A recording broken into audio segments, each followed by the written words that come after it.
በስመ አብ ወወልድ ወመንፈስ ቅዱስ አሐዱ አምላክ አሜን።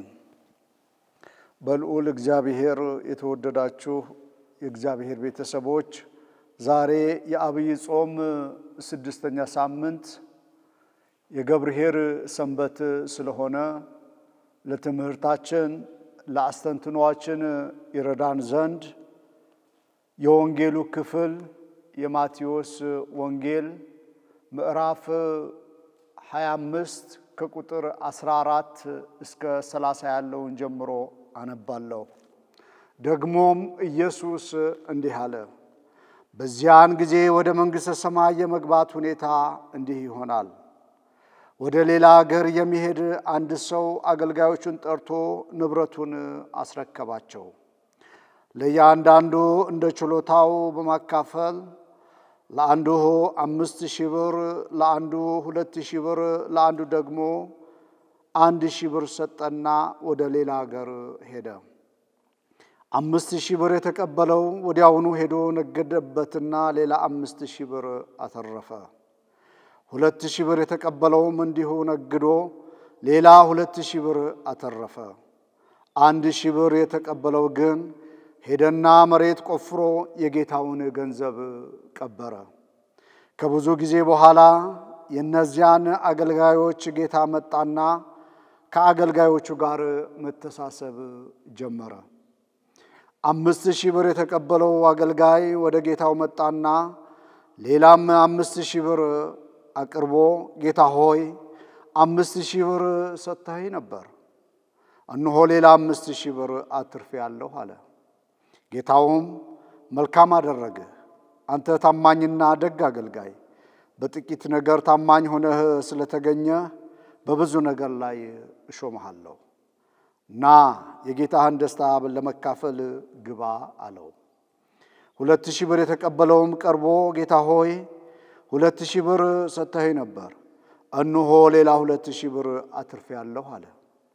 ጌታውም መልካም ነው፣ አንተ ታማኝና ደግ አገልጋይ፣ በጥቂት ነገር ታማኝ ሆነህ ስለተገኘ በብዙ ነገር እሾምሃለሁ፣ እና የጌታህን ደስታ ለመካፈል ግባ አለው። 1,000 ብር የተቀበለውም ቀርቦ ጌታ ሆይ ካልዘራህበት የምታጭድ ካልበተንክበት የምትሰበስብ ጨካኝ ሰው መሆንህን አውቃለሁ። ስለዚህ ፈራሁህና ሄጄ ገንዘብህን በመሬት ውስጥ ቀበርኩት። ይኸውልህ ገንዘብህ አለው። ጌታው ግን እንዲህ አለው፣ አንተ ክፉና ሰነፍ አገልጋይ፣ ካልዘራሁበት እንደማይድ ካልበተንኩበትም እንደምትሰበስብ የምታውቅ ከሆነ ገንዘቤን በባንክ ማስቀመጥ ነበረብህ። እኔም በመጣሁ ጊዜ ገንዘቤን ከነወለዱ ወስድ ነበር። በሉ ገንዘቡን ተቀበሉና 10,000 ብር ላለው ስጡት፣ ምክንያቱም ላለ ሰው ይጨመርለታል ይበዛለታልም፣ ከሌለው ሰው ግን ያው ያለውም እንኳ ይወሰድበታል። ይህን የማይረባ አገልጋይ ግን በውጪ ወዳለው ጨለማ አውጥታችሁ ጣሉት፣ በዚያ ለቅሶና ጥርስ ማፋጨት ይሆናል። በልዑል አምላካችን የተከበራችሁና የተወደዳችሁ የእግዚአብሔር ቤተሰቦች፣ የእመቤታችን የቅድስት ድንግል ማርያም ወዳጆች እንደምን ሰነበታችሁ? እንደምን አደራችሁ? አሜን። በቸርነቱ የጠበቀን እንደ ኃጢአታችን ያልተቆጣጠረን እንደ በደላችን ያልከፈለን ምሕረቱ አብዝቶልን በዚህ በአብይ ጾም ወቅት በጸሎት በንስሐ ተጸጽተን በመጸጸት ልብ የበለጠ ወደ ፈጣሪያችን እንድንቀርብ ጤናና ዕድሜን ሰጥቶ ሰበሰበን አባታችን አምላካችን መድኃኒታችን ጌታችን ኢየሱስ ክርስቶስ ዘላለማዊ ስሙ የተመሰገነ ይሁን። የዛሬው ሰንበት የአብይ ጾም ስድስተኛ ሳምንት ገብርኄር ይባላል። መኑ ውእቱ ገብርኄር? ትርጓሜውም ቸር፣ ደግ፣ መልካም፣ ምርጥ አደራውን በታማኝነት የሚወጣ አገልጋይ ማን ነው ማለት ነው። ይህ ስያሜ የተወሰደው በወንጌሉ ከቃሉ እንደሰማነው በማቴዎስ ወንጌል ምዕራፍ 25 ከቁጥር 14 እስከ 30 ባለው የወንጌል ክፍል ነው።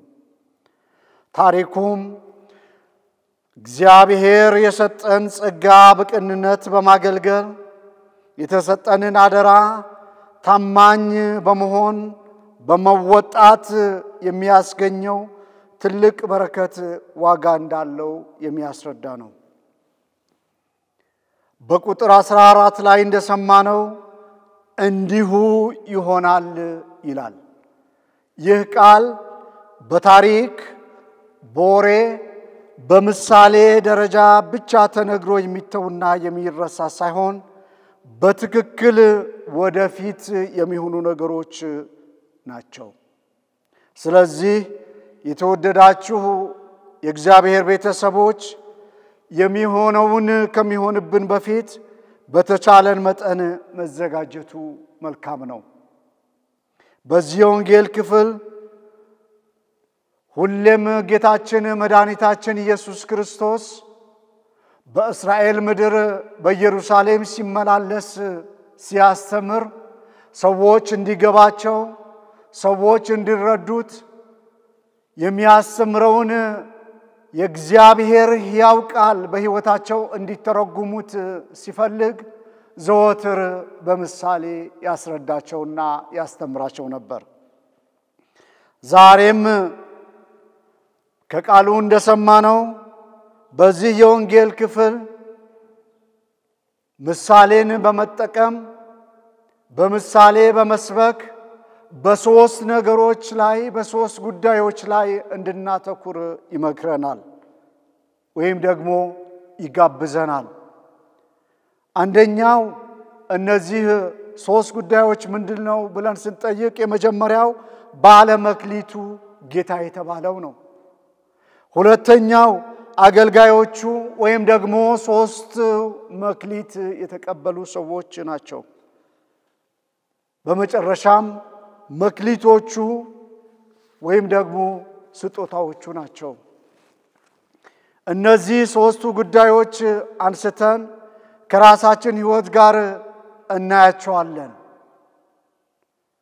የመጀመሪያው ክፍል ትኩረት ማድረግ የሚገባን መክሊቶቹ ናቸው። መክሊቶቹ ስጦታዎቹ ናቸው። ስጦታዎቹ ደግሞ ገንዘብ ናቸው። ገንዘብ ደግሞ መስሪያ ማትረፊያ መነገጃ ነው። ሌላው መክሊቶቹ የተሰጡ ናቸው። አያስተማምኑ፣ አያስመኩም፣ ሊወሰዱ ይችላሉ፣ የራሳችን አይደሉም። በተጨማሪም መክሊቶቹ ምንድናቸው ስንል አቅምን ችሎታን ያማከሉ ናቸው። ምክንያቱም ባለ አምስቱም ባለ ሁለቱም ባለ አንዱም የአቅማቸውን የችሎታቸውን ያክል ነው የተሰጣቸው። እንደዚሁም ደግሞ መክሊቶቹ ቁጥር ያላቸው ናቸው። 5 2 1 የተመጠኑ የተለኩ የተሰፈሩ የታወቁ ናቸው። ሰጪው ለተቀባዩ ሲሰጥ በደንብ ያውቃቸዋል። ሰጪው በማቴዎስ ወንጌል በተለየ ሁኔታ ምዕራፍ 10 ቁጥር 30 ላይ ስናነብ የናንተስ የራሳችሁ ጸጉር እንኳን የተቆጠረ ነው ይላል። እግዚአብሔር የሰጠንን ያውቀዋል። እያንዳንዱን ቆጥሮ ያስረክበናል።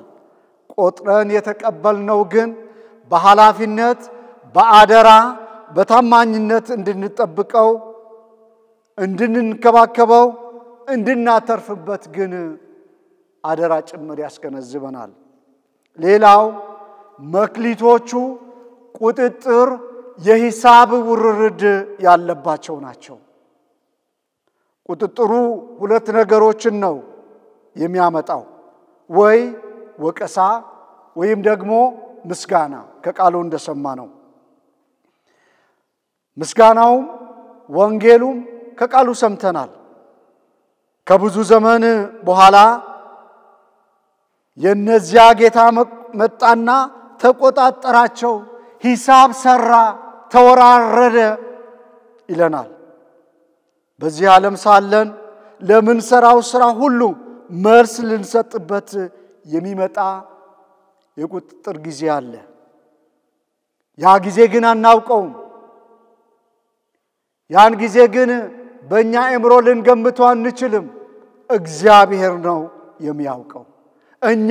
ለእኛ ግን ተሰፍሮ የተሰጠን ተለክቶ የተሰጠን በአደራ መልክ ልናስተዳድር በታማኝነት ልናስተዳድር ተጋብዘናል። ሌላው ቅድም እንደተናገርኩት የመክሊቶቹ ሰጪና ተቀባይ በመጨረሻ ጌታ ራሱ ነው። እኛ ባሪያ አገልጋይ ባላደራ ሆነን የምንገኝ ነን። ስለዚህ በዚህ ሳምንት ውስጥ የምናየው ይህንን ነው፣ የምናስተነትነው ይህንን ነው።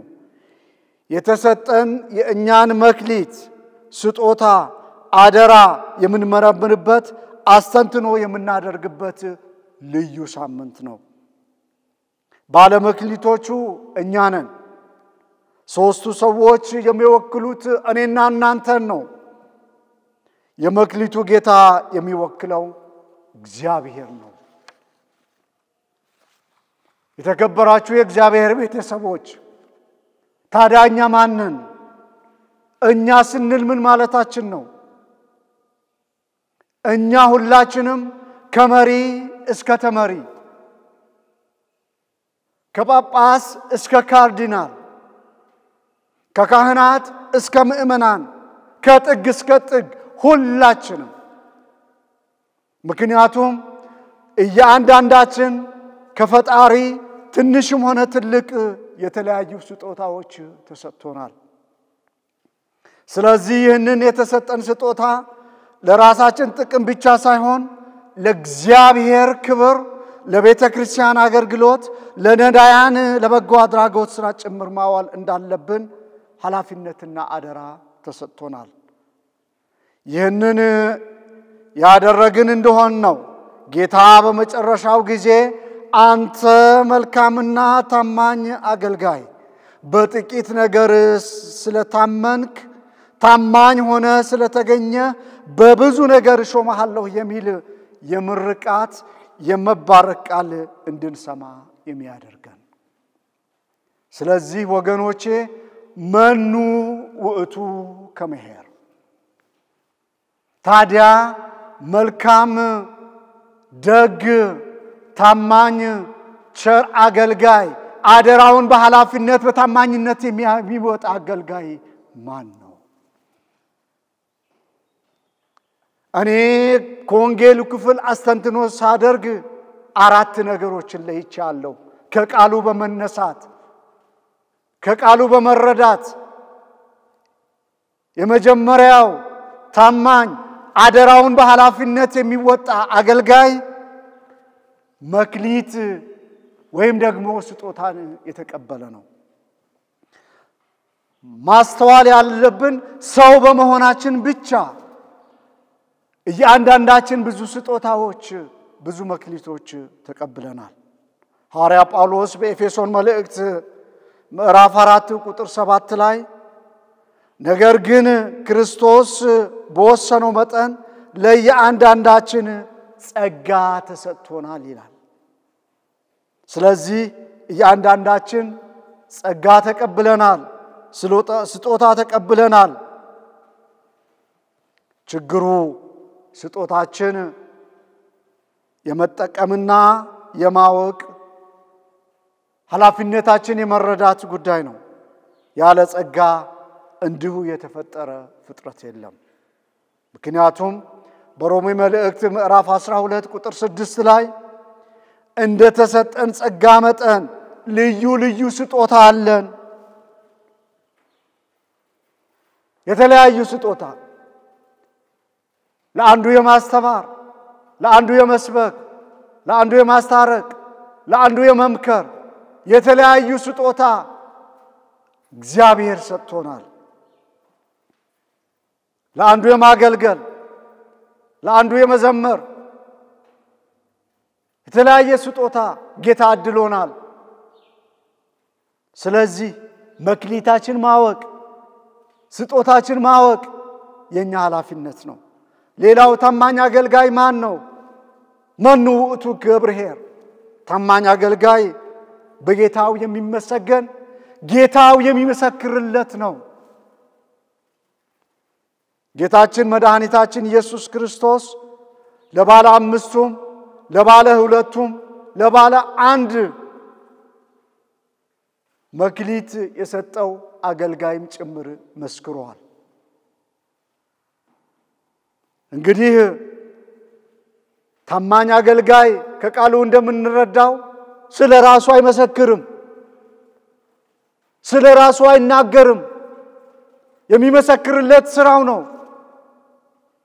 የሚመሰክርለት ጌታው ነው። ታዲያ አሁን ብዙ ጊዜ በዘመናችን ብዙዎች ስለራሳቸው የሚነግሩን አንዳንድ ጊዜ የሚነግሩንና የሚሰሩትን ነገር ስናይ የሚምታታብን ብዙ ጊዜ አለ።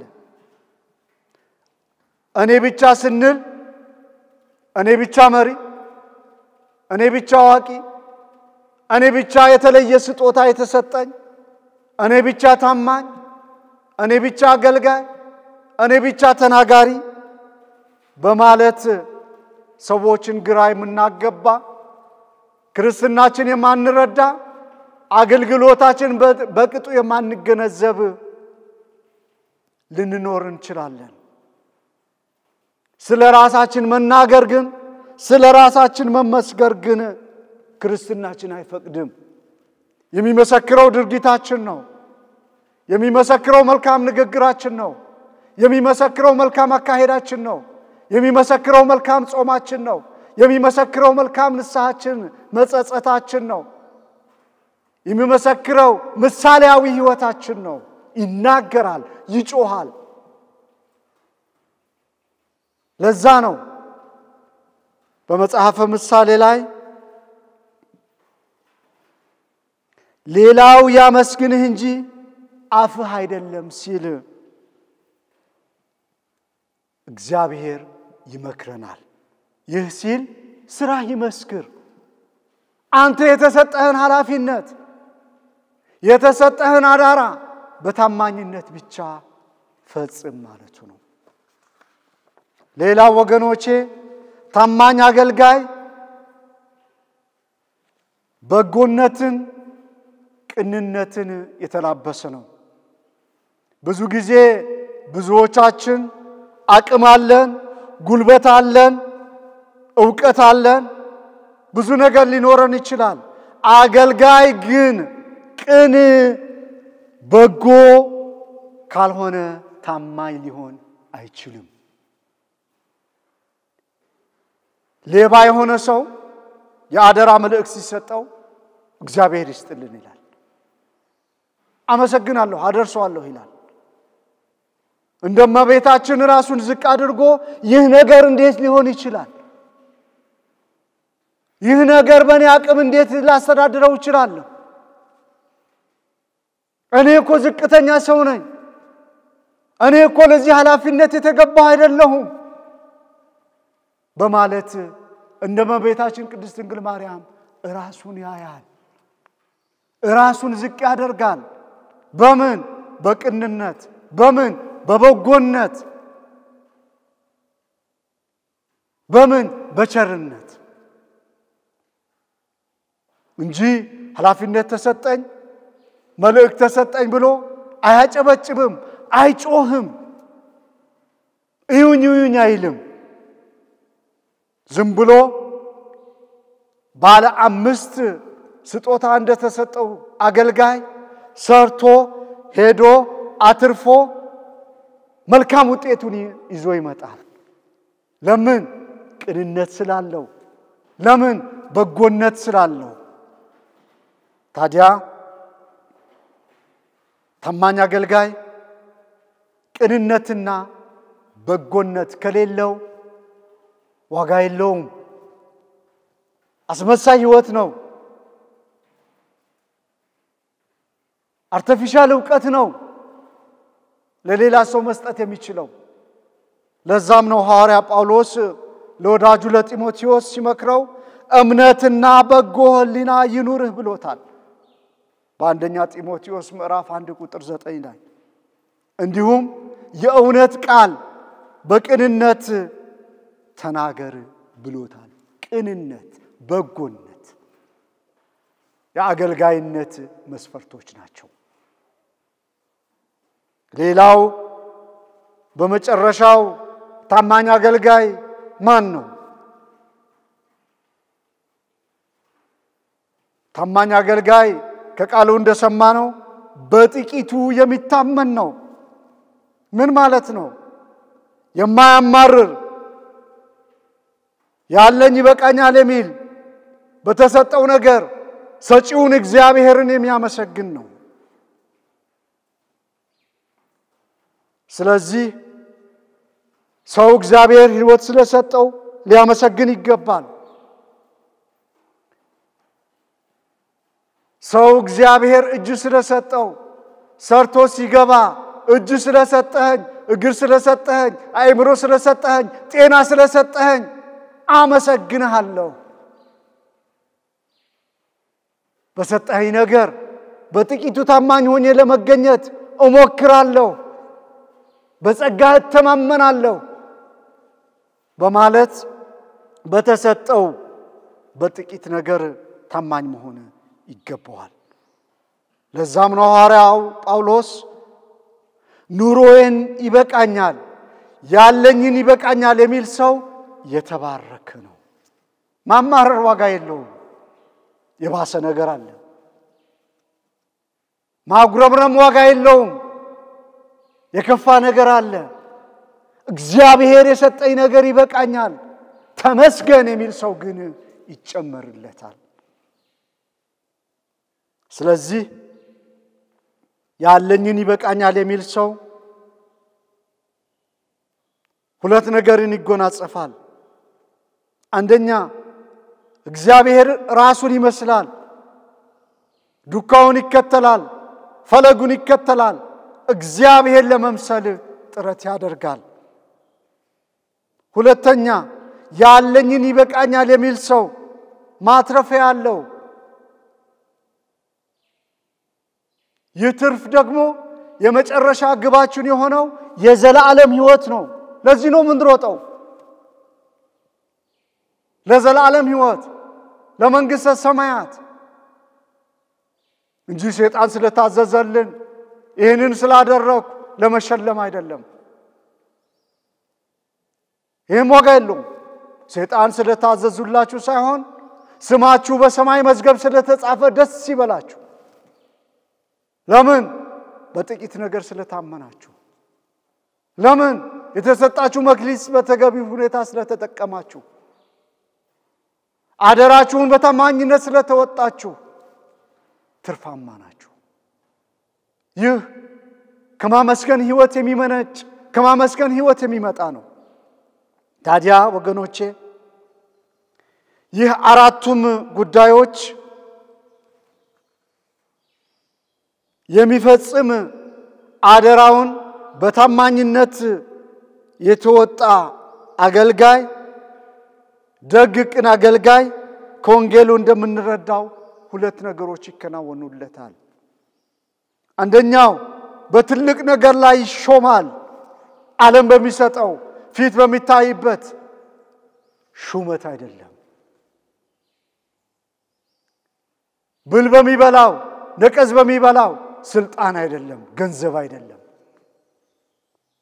የሚሾመው በጸጋ ላይ ጸጋ የሚያገኘው በክብር ላይ ክብርን የሚጎናጸፈው በእግዚአብሔር መንግሥት ስልጣን ነው። በማያረጀው በማይጠፋው በማያልቀው ይሾማል። ምን በማለት አንተ ታማኝና መልካም ደግ አገልጋይ በትንሽ ነገር ላይ ታማኝ ሆነ ስላገኘው ና ወደ እግዚአብሔር መንግስት ግባ። ሹመቱ ይሄንን ነው። ሽልማቱ ይሄኛው ነው። ሁለተኛውስ እነዚህ አራቱ ነገሮች ፈጽሞ የተገኘ አደራውን የተወጣ ታማኝ አገልጋይ ምን ያገኛል? የዘላለም ደስታ ይጎናጸፋል። ና የተባለው ለምንድን ነው? ደስታ ለመጎናጸፍ ነው። ዓለም የሚሰጠው ደስታ አይደለም። የ30 ደቂቃ ደስታ፣ የ10 ደቂቃ ደስታ አይደለም። የዘላለም ደስታ። ይህ የዘላለም ደስታ ደግሞ የሚገኘው እንዴት ነው? የእግዚአብሔርን ፊት በማየት ነው። የተከበራችሁ የእግዚአብሔር ቤተሰቦች ክርስትናችን፣ አገልግሎታችን፣ ኑሮአችን፣ ጉዞአችን የእግዚአብሔርን ፊት ማየት የሚያስችለን የክርስትና ጉዞ ነው። ይህንን ነው የዛሬ ወንጌል ይህንን ህይወታችን እንድንመረምር ነው።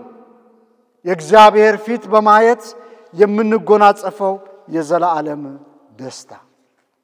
በተቃራኒው እነዚህ አራቱ ነገሮች ፈጽሞ ያልተገኘ አደራውን በታማኝነት ያልተወጣ አገልጋይ ሰነፍ ይባላል። ሰነፍ የኔ ቃል አይደለም፣ የእግዚአብሔር ቃል ነው። ስለዚህ አደራውን ኃላፊነቱን በታማኝነት ስላልተወጣ የሚሾም ሳይሆን የሚሻርበት የሚወሰድበት ወደ ጌታው ደስታ ወደ ጌታው የዘላለም ሕይወት መግባት የማይችል ሰነፍ አገልጋይ ነው። ይህን ብቻ አይደለም፣ ከእግዚአብሔር ቤት የሚወጣ መውጣት ብቻ አይደለም፣ ወደ ገሃነም ወደ ዲን እሳት የሚወርድ ከዚህ እሳት ከዘላለም ዲን ልዑል እግዚአብሔር ሁላችንም ይጠብቀን ይሰውረን። ታዲያ የእግዚአብሔር ቤተሰቦች በዚህ ሳምንት በዚህ በአብይ ጾም ወቅት ማስተንተን ያለብን ማየት ያለብን እኔ ከየትኛው ወገን ነኝ?